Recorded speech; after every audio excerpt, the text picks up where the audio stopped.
موتمان هركة كون مرينا جينيا خرابران مو ورانا كفيلمات تقبت ديمو ركوبي يتي كان كنا ميستوني بسميم لما قررت تين تلتوني على كنن افريكا كبات شروتي بلفولي مرين تاش ما جروتشيم بيكيسا غرتول لمن قدوت وران جماعه دي ماجراجدان كون مو ملكاين مرينا جينيا شكسي ساكتا سلوبتهم كان مليس ركوم بيتي كاوتتا تاويرني غرتولن اثيوبيا كيست موتما بلتغنا ورانا جرن هم نوتا تيغراي قفامتي جدني جروم سبب كاناتين مرين هم نوتا تيغراي قفا ولين تاشمو وطما ملكا يجو إثيوبيا في نجني ورا كم في الوقت كانت إن تلتون بسجرهم كيستهم نوت السياسة في ورانا أرميا كيستهم وطما مرما في ورانا جران مرين هرما في إثيوبيا في نجني في دوهين دندو جران يجرم قتال أرميا هدو كيستهم وطما في ورانا بسم أرمو قدوتي لولي حمان ديما أكجر رجالين ملسوم نون هواسن أرمو بي أمريكا مقالا واشنطن دي سي في نانو سيجراتن المان أرمو هليلات إيارا نماليسو كان درون اندوكو كما يادا تشوف سندونغو إبسورا وطن سنيادنو كانس مسارا موتما أمريكا وايت هاوس فول درتي بكير ماتوني دنور دمنتي راغوت ميرام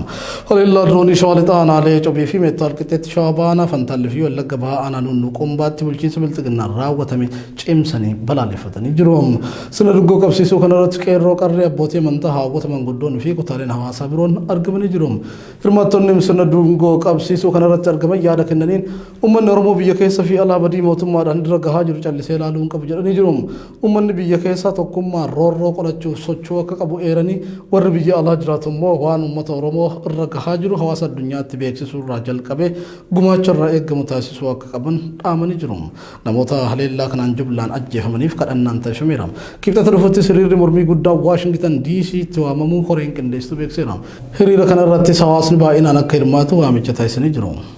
godina harar gelita ana me sora dada la chagan ke mita jada mo khayesati ratoni motumma na managara sasat lukasu madesun himamem waranne motumma makasa katawran bisumoro motin garasit bobba hamina motna gajjesu idufi darra garagara ran akabsisa jirachu ummanni soda humnota kannenin qe sandra baqacha jirachu jiratu tatime namni rasaasaan dhawame abbaa ilmaan lamaa kan ta'e nama maqaan isaa Muhammad Aliyyi Jaamu yoo ta'u isaa nagaan gara hojii dhuunfaa isaa deemaa jiru baajaajii inni itti imalaa jiru erga rukutanii dhaabsisanii booda isarrattis gara jabinaan dhukkaasanii jiru jiraattonni Oromiyaa miidiyaa neetworkiif yaada kennan namni kun badii qabaatee osoo hin taane eessuma keettu waraana bilisummaa Oromoo keessa jira jechuun gochaan kun irratti raawwatamee jiru maddeen yeroo ammaa hospitaala Cirootti yaalamaa akka jirus ibsaniiti jiru guyyaa sadii dura humnoonni mootummaa kunneen namoota 5 fuula ummataa duratti sadii ammoo gandarraa fageessanii ajjeesanii kan jiran jiraattonni namoonni ajjeefaman kun qabata waraana bilisummaa Oromoo wajjin hidhata qabdu jedhuun kan ajjeefaman ta'uu himu kana malees manneen jiraattotaa gubuu namoota nagaa hidhuu fi adamsaa jiraachuu ibsanii guyyaa kaleessaa qofa namoonni 6 akka hidhaman dubbatu waraana bilisummaa Oromootu eessuma keetti isaanii hidhata qabda waraana bilisummaa Oromoo keessa jiranaada qofaaf nama biraa irratti tasfambees barante karaa irratti asfaaltii gubbatti isaa baajaajiin deemaa jiru baajaajatti dhukaasanii baajaaj dhawanii dhaabanii achi keessaa gabbaasanii rasaasaan dhawan namoonni hidhaman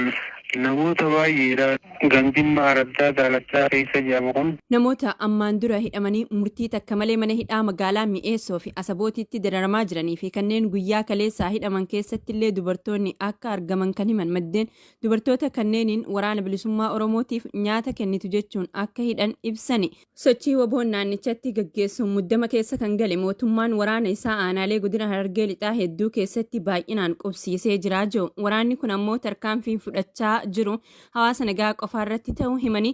duraan hidhaa raawwatu amma gara lubbuu galaafatuutti seenanii jiru kunis hawaasa yaaddoo hamaa keessa galcheeti jiraa jiru bulchaa araddaa daalachaa maqaan isaa Shiitee Jaamu milishaa gandaa wajjin ta'uun ummata nagaa bakka isaan jiranitti waraana fiduun hiisisaa jiraa jiru namoonni yaadanuuf laatani sababa kanaan ummanni qe'ee fi qabeenya isaa dhiisee lubbuu ofii baafachuuf baqachaa akka jiru himuun keessumaa araddaa daalachaa keessaa namni baqatee duwwaa ta'uu dubbatu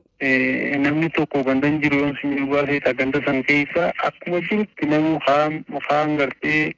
yoo maatii qabaate maatii bira haan ammoo idduma gartee namni ni jira jedhame gartee namni isaanii gartee firri isaanii jiru hundatti baqatee tokkoon ganda san yeroo itti si ajaa'iba ganda san keessa ilmi namaa tokko jiru akkasumalummoo waraanni mootummaa galgala ganama halkan guyyaa ganama achuma dhaabbata. Magaalaa Ciroo fi naannawa ishiittis hidhaan humnoota kanaan uummata nagaa irratti raawwatamaa jiru hammaachuu maddeen irraa odeeffanneeti jira. Dhaabbanni godaansa idilaa addunyaa Itoophiyaa keessatti namoonni sababa garaagaraatiin buqqaafaman hedduu ta'uu ibsee jira. Sababoonni buqqaatii biyya keessaa ijoon immoo rakkoo nageenyaa waraanaa fi hongee ta'uu dhaabbatichi eeree jira. Gabaasni dhaabbatichaa akka mul'isutti Itoophiyaa keessatti buqqaatota biyya keessaa miiliyoona 2,700 caalaatu argama. Kunis kan marsaa darbee jechuun bitootessaa hanga ebla bara 2022 turerra. Dhibbeentaa 1.58 hir'ina agarsiisuun ibsameera. Isaan keessaa miiliyoona 1,800 caalaan sababa walitti bu'insaan kan buqqa'an yoo ta'u 500,000 fi 34,000 kan dhihaatan immoo sababa hongeen kan buqqa'an ta'utu himame.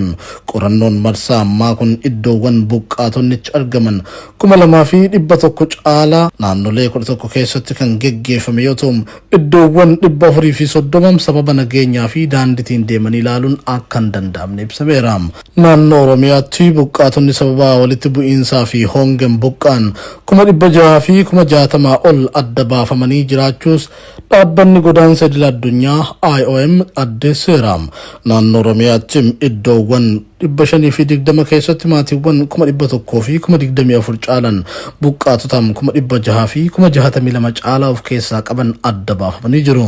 Marsaa darbe bitootessaa hanga ebla bara 2022 irraa eegalee naannichatti buqqaatonni 91 fi 526 hir'achuun isaanii mirkanaa'eera. Kana jechuun garuu lakkoofsi namoota buqqaafamanii jiranii hir'ate jechuu akka hin taanes ibsamee jira. Iddoowwan 130 kanaan dura uwwifaman godinaalee lixa Wallaggaa fi qeellam Wallaggaa keessatti argaman sababa rakkoo nageenyaaf dhaqqabuun akka hin danda'amne kunis lakkoofsa hir'isuu keessatti gumaacha akka qabaatu himameera. Dabalataan immoo iddoowwan biroo 85 godinaalee Gujii fi Gujii lixaa keessa jiran sababa rakkoo nageenyaatiin qorannoon kan hin dhaqqabin ta'uu dhaabbatichi himee jira. Kan biraa immoo iddoowwan 5 godina Arsii keessa jiran ammoo rakkoon nageenyaa cimuu irraa kan ka'e ifatti beekamuu dhabuu isaaniitiin waliigalaa buqqa'iinsi naannoo Oromiyaa keessattuu kan wal dhabdee waliin wal qabatu kan amma beekame caalaa olaanaa tahuu akka malu ibsee jira. Marsaa kana keessatti lakkoofsi buqqaatota naannicha keessatti sababa hongeen buqqaan marsaa kanaan dura waliin wal bira qabamee yoo ilaalamu naannoo dhibbeentaa 27.9tiin gadi bu'ee jiraachuu dhaabbanni godaansa idil addunyaa IOM gabaaseera. Lakkoofsi buqqaatota hongee wal qabatee buqqa'uu gabaasan gadi bu'us hir'inni kun haalli hongee naannicha keessa jiru fooyya'aa dhufuu isaa kan agarsiisu miti jedhe. Kanas kan mirkaneessan fakkeenyaaf godina Gujii lixaa keessatti buqqaatonni dhibbeentaa 47 ta'an hongee akka sababa ijoo buqqa'iinsaatti himatanii jiru. Godina Booranaa keessatti kan marsaa darbee naannoo buqqaatota 3,400 dachaa ol dabaluun marsaa kanaan buqqaatonni 7,000 caalan sababa hongeen buqqa'uun kan gabaafame yoo ta'an godina Gujii keessatti ammoo saffisni buqqaatotni hongee irraa kan ka'e buqqa'uu gabaasaa turan waliin wal bira qabamee yoo ilaalamu marsaa durarra dhibbeentaa 3.6 dabaleeraa jedhame. Naannoo Oromiyaa keessatti buqqaatiidhaaf walitti bu'iinsa gogiinsa hongee lolaa fi sigigaatinsi lafaa sababoota akka ta'an gabaasni IOM ni mul'isa. Naannoo Tigraayitti lubbuu lammiilee miiliyoonaa oolchuuf gara naannichaa galuun hayyamamuu akka qabu aangaa'onni dhaabbata fayyaa addunyaa gaafatan. Naannichatti lammiileen hedduun gidiraa hamaa keessa jiraachuus dhaabbatichi ibseera. Naannolee Amaaraa fi Affaar bakkeewwan muraasa dhaabbileen gargaarsa namoomaa dhaqqabuu danda'anitti weerarri koleeraa fi gifiraa gabaafamee jedhe dhaabbatichi. Dhaabbanni fayyaa addunyaa akka jedhetti torban 8 daandii qilleensatiinis ta'ee konkolaataadhaan naannoo Tigraay keessa seenuun hin dandeenye. Kanarraa kan ka'e naannichatti weerarri maal akka fakkaatu baruu akka hin dandeenye ibse. Haa ta'u garuu aangaa'onni akka jedhanitti Tigraayitti talaalliin daa'imaaf kennamu dhaabbachuu akkasumas dhiheessiin gulukoosii insuliinii fi qorichoonni aantibaayootikii dhumuutu gabaafame. Akka gabaasa dhaabbata biyyoota gamtoomanitti naannolee Tigraay Amaaraa fi Affaar keessatti namoonni miiliyoona 13 deeggarsa namoomaa barbaadu. Daayirektarri dhaabbata fayyaa addunyaa yookaan WHO Dr. Tedros Adhanom jalqaba ji'a kanaa naannoo Tigraayitti carraan duguggaa sanyii hambisuu xiqqaadha jedhanii turan. Aangaa'onni dhaabbatichaa naannoo Tigraay lubbuu lammiilee baraaruuf karaa ittiin seenan argachuun dhimma yeroon itti kennamuu hin qabne ta'uu hubachiisanii jiru. Mootummaan Itoophiyaa gama isaatiin hoogganaan dhaabbata fayyaa addunyaa Dr. Tedros Adhanom aangoo isaanitti seeran ala fayyadamanii dhimma Tigraay ilaalchisee yeroo mara dubbatu jechuun irra deddeebiin himata. Naannoo Oromiyaa godinaalee Wallagga Bahaa, Shawaa Lixaa fi Shawaa Bahaa keessatti haleellaan qilleensarraan raawwatamuun lubbuun lammiilee nagaa dabraa jiraachuun kan gabaafame torbee kana keessa ture. Haleellaan qilleensaa raawwatamaa ture kunis xayyaara nama malee balali'u diroonii yeroo ta'u, qonnaan bultoota barattoota mana barumsarraa galaa jiran dabalatee namoonni nagaa dhibbootaan lakkaa'aman miidhamaniiti jiran.